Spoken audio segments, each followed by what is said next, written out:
Hi friends, நான் உங்களுடைய ஸ்ரீ பேசுகிறேன். இன்னைக்கு மணத்தக்காளி கீரை தான் நம்ம எடுத்திருக்கோம். மணத்தக்காளி பொரியல் எப்படி பண்ணலான்னு வாங்க பார்க்கலாம். இந்த மணத்தக்காளி கீரையை வந்து 2 கட்டு நல்லா கட் பண்ணி நல்லா கழுவி மண்ணெல்லாம் போகிற அளவுக்கு எடுத்து வடிகட்டியில் எடுத்து வச்சாச்சு. இப்போது வெங்காயம் ஒரு 2 எடுத்துருக்கு, கட் பண்ணி வச்சிருக்கு. பூண்டு 1 உரிச்சு வச்சிருக்கோம். காஞ்ச மிளகாய் ஒரு 6 எடுத்திருக்கேன். நீங்கள் வேணும்னா அப்படியே டபுளாக கூட எடுத்துக்கலாம். ஒரு கடாய் நல்லா சூடானதுக்கப்புறம் ஒரு குழம்பு கரண்டி அளவுக்கு எண்ணெய் ஊற்றிக்கலாம். எண்ணெய் காஞ்சதுக்கப்புறம் நம்ம காஞ்ச மிளகாய் போட்டுக்கலாம். நான் காஞ்ச மிளகாய் போட்டோடனே பூண்டு போட்டுட்டு பிறகு நம்ம வெங்காயமும் கட் பண்ணதை போட்டுடலாம். இப்போ நல்லா வந்து குக் ஆகட்டும். ஒரு ஆஃப் பாயிலில் குக் ஆனால் போதும். எனக்கு சோம்பு வேணுன்றதுனால நான் இனிஷியல் ஸ்டேஜ்லேயே வந்து ஒரு அரை ஸ்பூனு கடுகு தம்பருப்போடு சேர்த்து வச்சதுனால நான் அப்படியே போட்டிருக்கேன். வேணான்னா நீங்கள் ஸ்கிப் பண்ணிக்கலாம். இப்போ சால்ட் ஆட் பண்ணிக்கலாம்.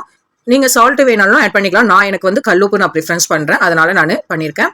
ஆஃப் பாயிலே பண்ணதுக்கப்புறம் நம்ம மணத்தக்காளி கீரையை எடுத்து போட்டுடலாம்.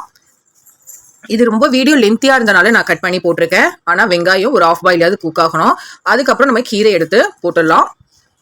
கீரை கொஞ்சம் வதங்கினதுக்கு அப்புறம் நம்ம பேலன்ஸ் கீரையை எடுத்து போட்டுடலாம். அப்போதான் நமக்கு பெரட்டுறதுக்கு ஈஸியாக இருக்கும்.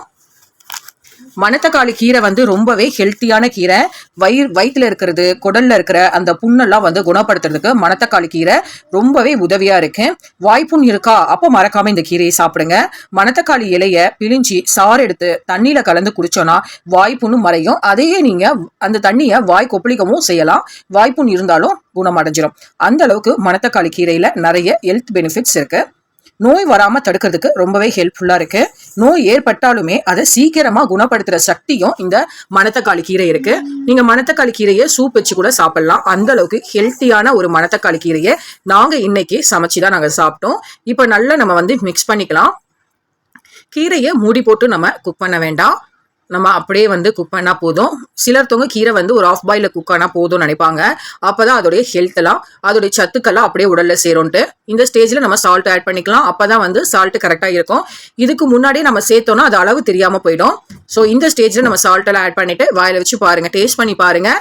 கண்டிப்பாக கரெக்டான அளவுக்கு இருக்கும். அதுக்கப்புறம் நம்ம நல்லா இந்த கீரையை வந்து நல்லா குக் பண்ணி தான் நாங்கள் எடுக்க போகிறோம்.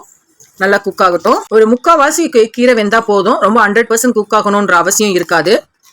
இப்போ இந்த ஸ்டேஜ், இப்போ அந்த தண்ணி எல்லாம் வந்து கீரையில இருக்க ஆல்ரெடி தண்ணி இருக்கும், வத்திடும். அதுக்கப்புறம் நம்ம வீட்டுல இருக்கிறவங்களுக்கு சர்வ் பண்ணா போதும். இப்போ கொஞ்ச நேரம் குக் ஆகட்டும். மணத்தக்காளி கீரையை நீங்க வேற எப்படிலாம் நீங்க சமைச்சு சாப்பிடுவீங்கன்றதை எனக்கு மறக்காம கமெண்ட் பண்ணுங்க. நம்ம சேனலை ஷேர் பண்ணுங்க, கமெண்ட் பண்ணுங்க. இப்போ ரெடி ஆயிடுச்சு. இப்போ இதை நம்ம வீட்டுல இருக்கிற எல்லாருக்கும் சர்வ் பண்ணிடலாம். அவ்வளவுதாங்க. இதை நீங்க மறுபடியும் ட்ரை பண்ணிட்டு எங்களுக்கு சொல்லுங்க. நம்ம சேனல் ஷேர் பண்ணுங்க, கமெண்ட் பண்ணுங்க, சப்ஸ்கிரைப் பண்ணிடுங்க. நம்ம சேனல்ல மறக்காம சப்ஸ்கிரைப் பண்ணுங்க. பாய்.